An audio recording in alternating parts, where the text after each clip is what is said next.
Red and Blue, I'm Major Garrett in Washington. Thanks so much for joining us.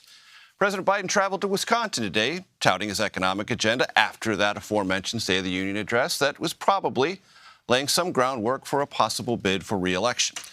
The evening, as I've mentioned, broke with tradition. Republican lawmakers at points heckled the president. Mr. Biden highlighted his administration's achievements and urged bipartisan cooperation. The president's Wisconsin trip is one of two post-State of the Union stops planned for this week. For more on this, Scott MacFarlane and Weijia Jiang join me now. Scott is a CBS News congressional correspondent. Weijia, of course, CBS News senior White House correspondent. Scott, let me start with you. You were in the chamber. Your takeaways. Not only were the disruptions more frequent, they were more animated. They had more volume to them. They had more theater to them. And it's not that it's surprising considering the nature of our political discourse at this moment, Major, but it's almost like the mission of the State of the Union address has shifted to a statement by the president to a statement by all people who want to be heard in whatever way they can be heard.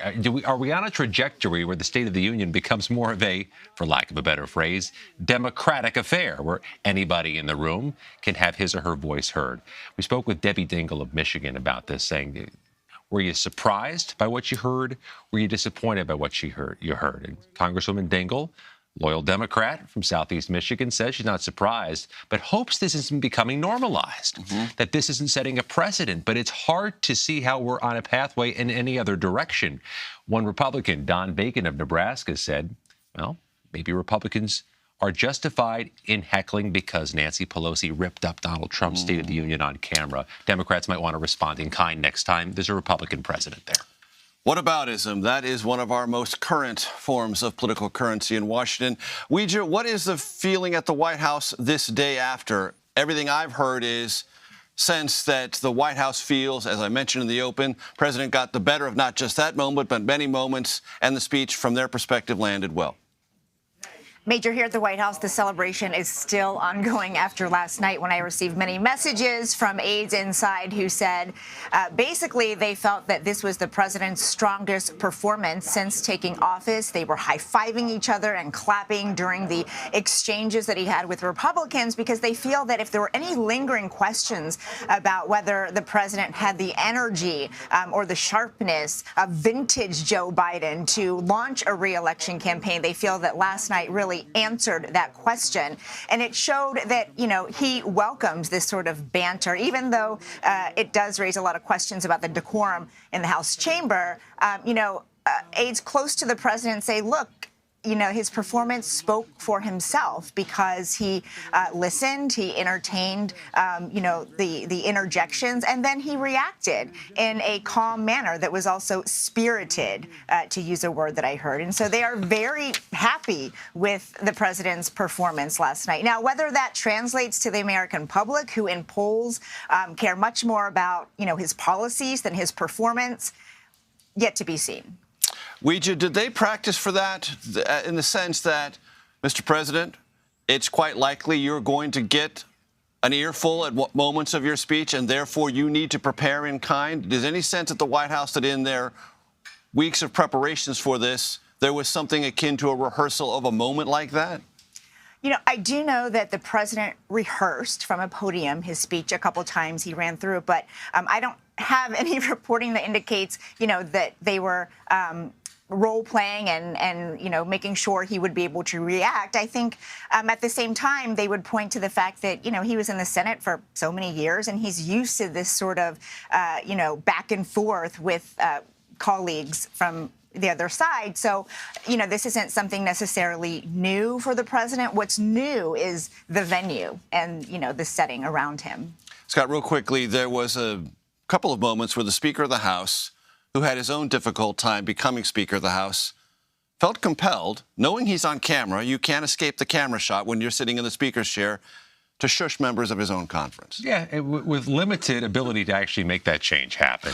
Reflecting also the speakership battle that he had to go through. Metaphor for everything, isn't it? I mean, he's hamstrung by the fact there are extra cameras in there for the State of the Union address, just like there were extra cameras in there for the House Speaker vote.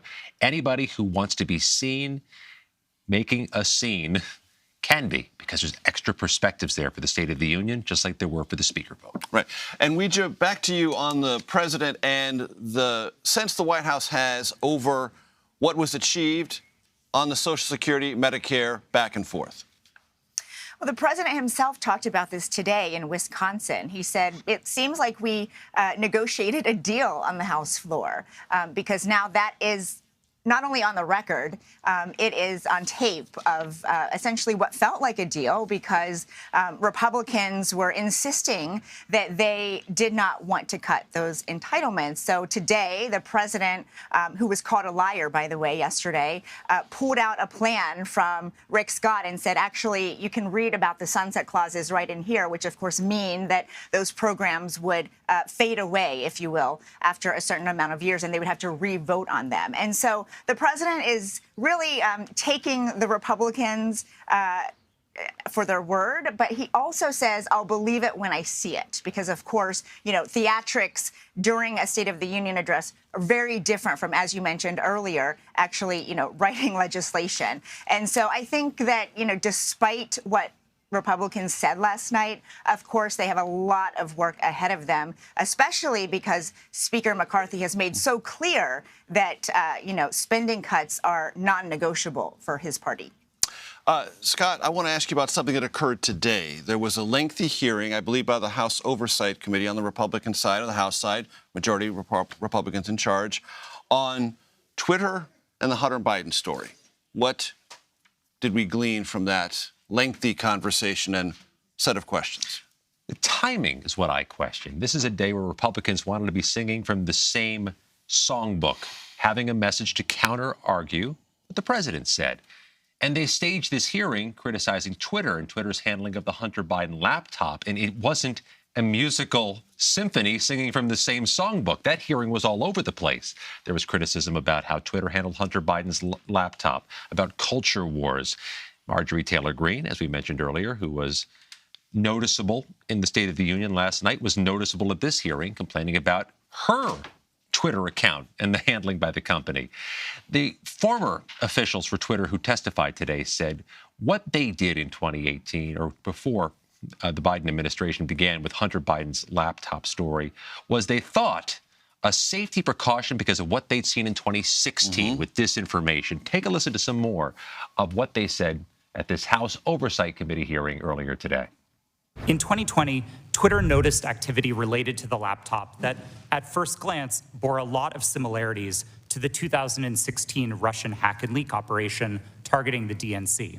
And we had to decide what to do. And in that moment, with limited information, Twitter made a mistake. Major, if you're trying to have this disciplined message, having a congressional hearing with a high profile is not a good way to execute that game plan, because everybody came at it with a different thing they wanted to say, a different argument they wanted to make. And even Republicans would acknowledge it was a bit muddled and everybody was watching. And the Twitter files and the conversation today underscored two things. There was disagreement within Twitter about what to do, and that story was frozen for about 24 hours and then replatformed, correct? Yeah, I think what the Twitter officials would say today, though, is it organically still got around. You know, some of the Republicans in the room today were socializing that story, even if Twitter was putting a freeze on it. Understood. Scott MacFarlane and Weijia Jiang, thank you so very much.